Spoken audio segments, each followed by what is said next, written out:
everybody, and welcome to my channel. I'm so excited to be back with another video. Are you so proud of me? My videos have been so consistent lately. I am so proud of myself. So in today's video, we're going to be talking about, is it actually worth it moving to the United States? I'm going to share a little bit of my story, what I think about it, was it worth it for me? And this video is mostly created for people who ask me a lot, and I get a lot of these messages. Look, we already have a very successful business in our home country, and we still have kind of an American dream and thinking that there are more opportunities there. Should we move? What are your thoughts on it? So these are my thoughts. Please, let's not be negative. Trust me, I've read all the comments and how ungrateful I am and how horrible I am for even suggesting that somebody can consider moving to their home country. So this video is going to be my 5 cents on the situation of dentistry in the United States. So let's start with a little bit of my story. If you're following me for a long time, you know why I'm in the United States. So I got married to an American citizen. I graduated dental school in Russia in 2018, and I got married pretty much immediately right after school. I didn't take any licensing exam in my home country, so I was like, goodbye, I'm never coming back. I was so certain that I will never find my way back to Russia, and I was like, I signed some paperwork that like I'm not gonna be working in Russia, so I'm just gonna be out of here. So I moved to the United States in 2018, and I did not really know what to do with myself because I did dentistry since I was 17 years old, and I didn't see myself in another career because I just didn't see myself in any career. I didn't work before, so I decided that I'm gonna go back to dental school immediately. So I started to study for NBDE right away. There were some issues with my visa, so I had to go back to Russia. I entered the United States on a tourist visa originally, but I had to leave because, well, that's not for long term. I had to leave the country eventually. So I got my K1 fiance visa, and in October of 2018 we got married officially, and after that I was actually able to apply for my green card. So that's my immigration status. I didn't have to look for any student visas. I didn't have to wonder or find a job that would sponsor my visa, so that was kind of simple for me in that department. But I started studying for NBDE in summer of 2018, and I took my NBDE in March of 2019. So I studied for a long time, which I never recommend for people to do because it was torturous. I put on a lot of weight because I was just sitting on my couch. I'm very responsible generally, so if I have to study, I have to study, even though the exam is so far away. For some reason it didn't register in my mind that I have so much time. So I completely overstudied. By the time I actually took the exam, I already forgot everything that I was studying back in summer, because we are all humans and this is our brain capacity. And that is where I get my experience of recommending people not to study for so long for NBDE or INBDE exam. So back then there were INBDE part 1 and NBDE part 2, and I took my NBDE part 2 and applied to dental schools in March. I applied in April because I had to wait for my exams and like fill out a little bit of paperwork, but I only got my green card in May. So when I was applying, I still didn't really, I didn't have any legal status when I was applying because my fiance visa has expired. So I had to actually figure out that I had to explain to the schools in my application. So like, well, look, I don't have a status now, but I promise you I'll have it later. So that was kind of challenging too. So the entire application cycle took me about half a year, which is normal for most people. I got my first interview invitation to University of Oklahoma, and I was super chuffed about it. I was super excited because like I wanted to be done. I couldn't believe they actually wanted to talk to me, because I kept asking myself like, why would they really want to talk to me? Like there's so many applicants and they want to see me. And I got in from that interview. I took the bench test.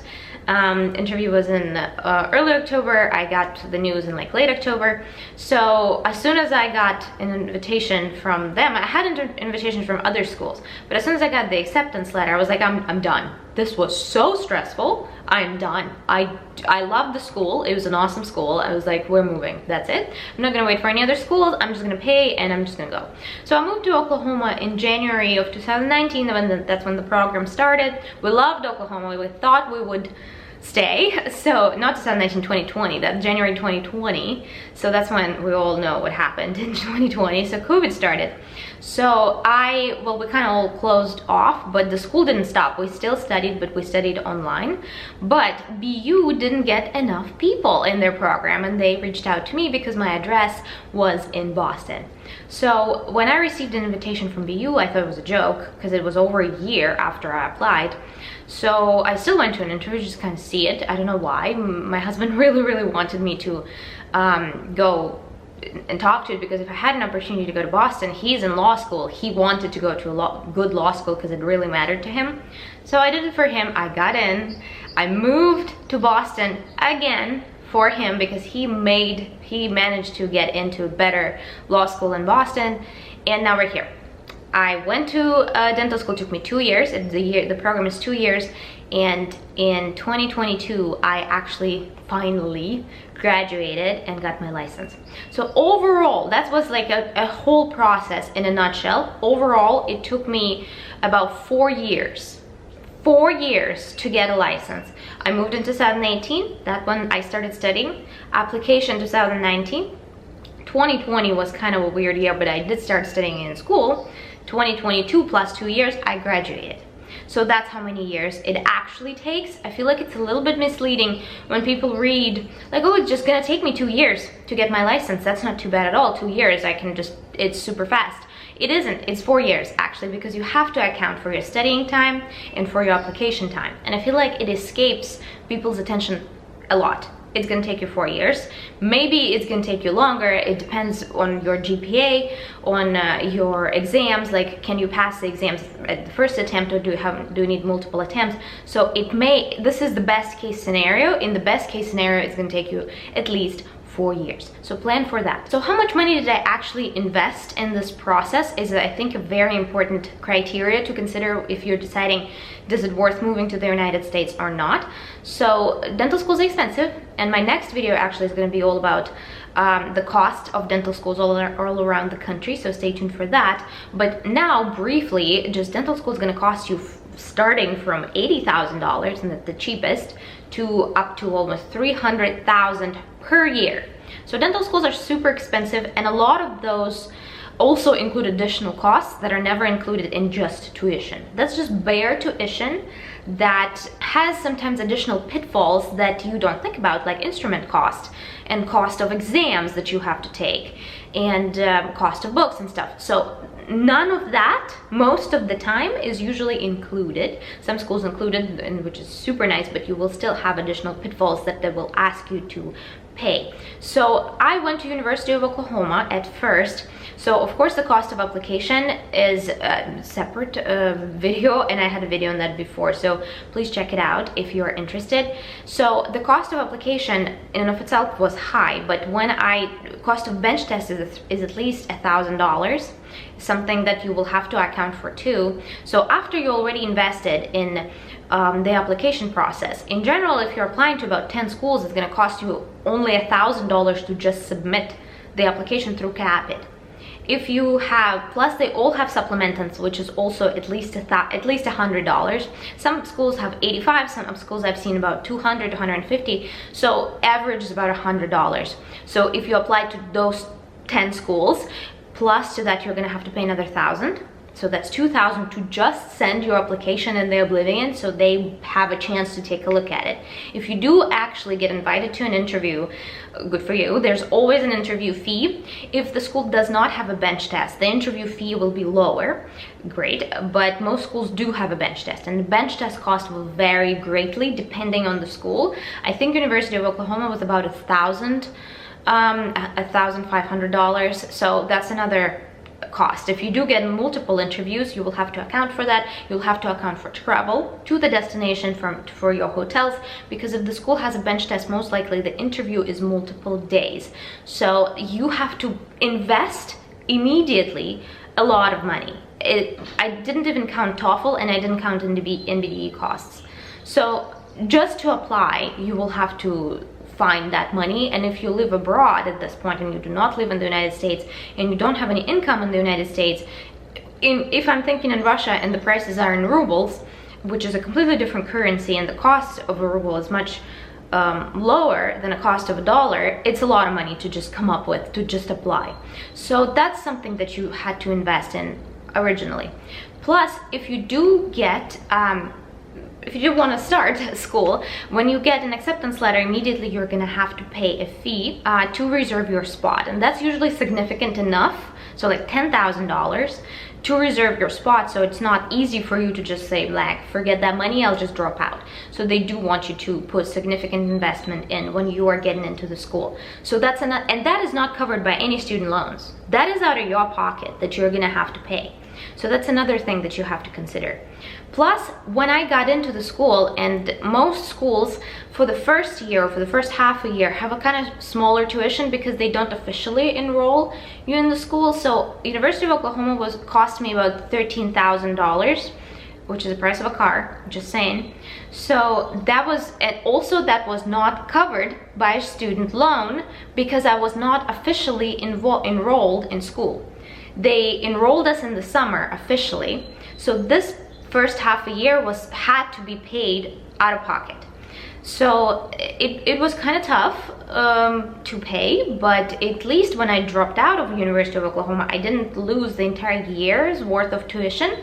I actually only lost those, well, I didn't really lose anything because I didn't pay for the new cycle, I didn't pay for the new year, I didn't enroll in any student loans, and I just paid those $13,000 that I basically got my value out of, because it was a very intense preparation course that I did take and that I did complete, and I did put it on my resume just in case. Another thing in the University of Oklahoma, which was kind of sad, we had to pay our own instrument fee. So instruments and scrubs and loops, so all of your supplies that the school requires, were not included in the tuition. So we had to pay out of pocket for all of that, and that cost me about $30,000, which was about twice as much as the tuition of the program in of itself. So that was because loops were $3,000, then all of the instrument kit, and it's the entire kit for your entire education because nobody thought you would drop out. So I did keep the entire instrument kit, but it was like I didn't use it because BU had the entire completely different instrument kit. So that was an out-of-pocket cost that I had to write a check for, which was not fun at all, but that was how much Oklahoma cost me. But when I came to BU's tuition actually is more liberal. It's the cheapest school in the country, so that was $80,000, and it included everything. So it included the instrument kit, it included the scrubs, it included the loops, everything you could possibly, and it didn't need any textbooks. Oklahoma needed textbooks that I also had to buy out of pocket, but BU didn't need any of that. So it was flat $80,000 a year, plus it needed insurance that I had to purchase separately, and it really needs specific insurance because it needs to require like needle prick insurance, something that normal insurance sometimes doesn't include. So I went for the school's plan, which is an additional $2,000 a year, or I think it was $2,000 a year. It was cheap because it was a student plan, so I was like, why not? So that was my investment for BU. So you can calculate yourself that that is covered by student loans. Like once you enroll in BU, there's no like pitfalls, there's no, that was the good part about it, because I didn't have to fund anything on my own. Everything was covered by student loans. So that is something you don't have to worry about when you go to schools when it comes to tuition, and if they don't have anything additional, you can rely on your student loans to cover that. So that was great, but that's kind of your investment. You can see that there's a lot of things that you have to pay for before you actually enroll into the school, before you are eligible for student loans. So that is hard to come up with, especially if you if you either just live in America and work as a dental assistant, or if you're living abroad. So that's something that you definitely need to consider when you're applying and when you're considering your move to the United States. And maybe you should really think about it early on and start saving up if you have an opportunity, if your mind is set on moving to America. So now let's talk about salary, which is everyone's favorite, because that's when you actually realize if you're going to be able to pay, if your investment is going to pay off, if it's all going to be worth it. So salaries are good. I can't say anything. America is where the money is. So salaries is not something that leaves you asking. Like, I do not have any complaints about my salary. I don't work a lot. I only work 2 days a week. We're thinking of expanding and working 3 days a week. But even with 2 days a week, I used to make about $500 a day because I was working part-time. So it's a very low pay because it's a small office, and most of my day I just kind of sit, and that's okay with me because I have a lot of time to actually focus on these YouTube videos for you guys that were very consistent, and I'm making a lot of additional things for myself, which I have additional sources of income, so that was fine for me. But now I'm working on production, and even with those just 2 days, I'm making about $5,000 per month, which is plenty for me because I also have a husband. So for 2 people household, it covers everything. So most people work 4 days a week, and when they just start, some of my classmates work 6 days a week. So percentage of production is what our salary is based on. Some people get I make percentage of collection. Overall, some people say it's super important, some people say it's not that important. I think it's not that important. Collection or production, you will still get pretty much the same percentage, which is going to be around 35, which is a good average for you to receive. Dentistry costs a lot in America. Again, this is where the money is. It will produce you a lot of money, and you will pay off student loans very quickly. So that's another concern of people, like, what if I take so much student loans out, and then what? Well, it's a cheap loan. I will talk more about it in my future videos, but it's not a concern. Honestly, working and getting as much money as we get, it is not something that's on our mind constantly. We worry about like mortgages and car payments much more than we worry about student loans. So that's something not to worry about. But because what can you do as a general dentist, right? Salary is good, we kind of covered that. But if you were a specialist in your home country, so if you had your own practice, and if you really had an established work in a certain area, and if you, for example, were an oral surgeon or periodontist, moving to the United States, then after all this, all you went through, you're graduating as a general dentist. General dentist has very limited capabilities.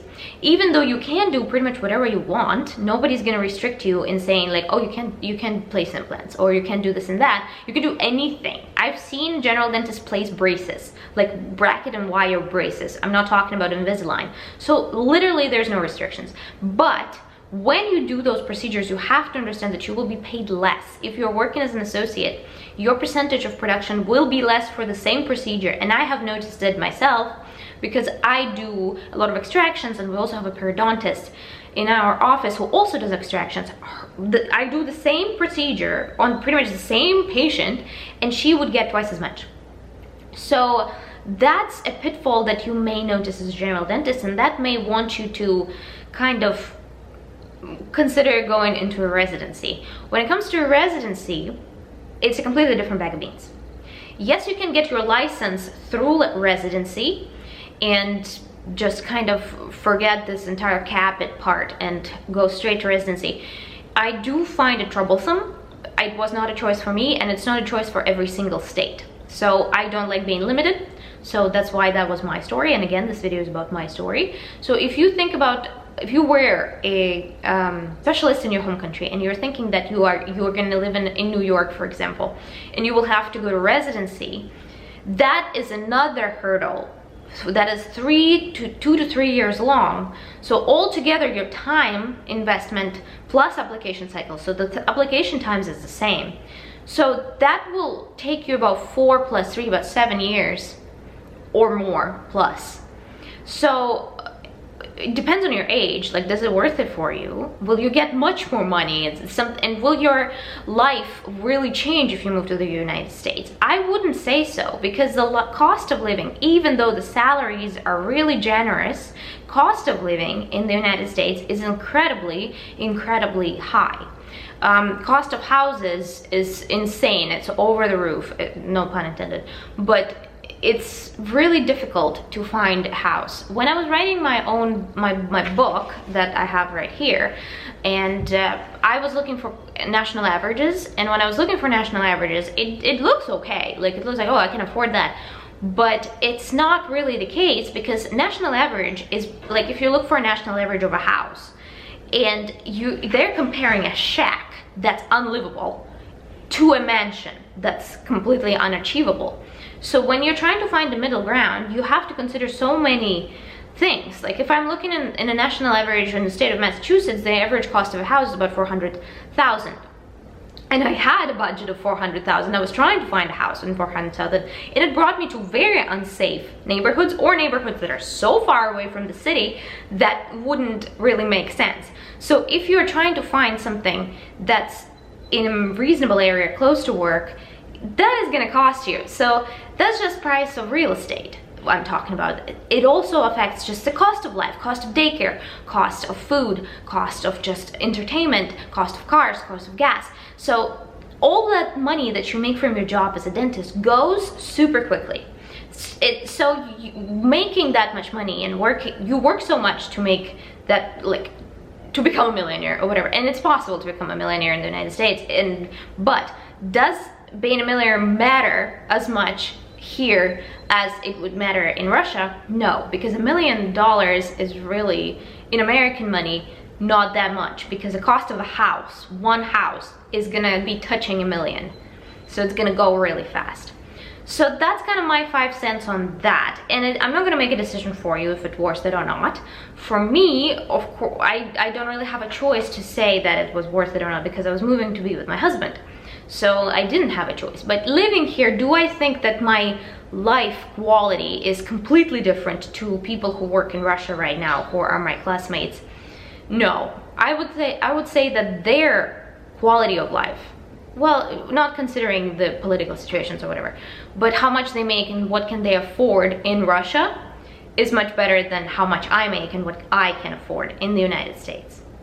That's just my 5 cents. Everybody is different, but that's what I think. So my final thoughts on the problem. So because how much education costs, and because how long it takes, because how salary, where you end up after that education, and how expensive the life is, if you have a business, if you have your own practice in your home country and you're comfortable, if you enjoy your life there, and you're thinking that there may be something in the United States that would be better, I would strongly advise you to reconsider moving to the United States, because it could turn out as a big mistake. Same goes if you're a specialist in your home country and you are considering finding a better opportunity in the United States. Definitely don't even look at Capit in that case, just apply for residency. But with that, it brings a lot of issues as well, especially if you're married, you have kids, so that could be a hurdle because of the licensing issues. So I would kind of, that's a little bit better kind of environment, but just really don't leap without thinking. I know this video was a little bit rambly, it was a little bit long, but I really hope you found it helpful. That's just my 5 cents on that. And I filmed kind of similar video in Russian and I got so much hate. I have never gotten so many negative comments in my life. So this is an experiment for myself to just kind of see how it reacts with English speaking audience. So kind of be respectful. I really appreciate your thoughts. So that is gonna be all for me for today. If you would like to purchase my book, it's right here. It's available on Amazon. It's $19.99, so it's really cheap, and it's a really actionable step-by-step guide on how to get a license in the United States. And it doesn't matter if you're applying for Capit or if you're applying for residency. Everything is covered here. It's not that big, so it's a really quick read, but it's really a step-by-step guide that you can refer back to no matter what stage of the process you are in. So I'm really proud of this book.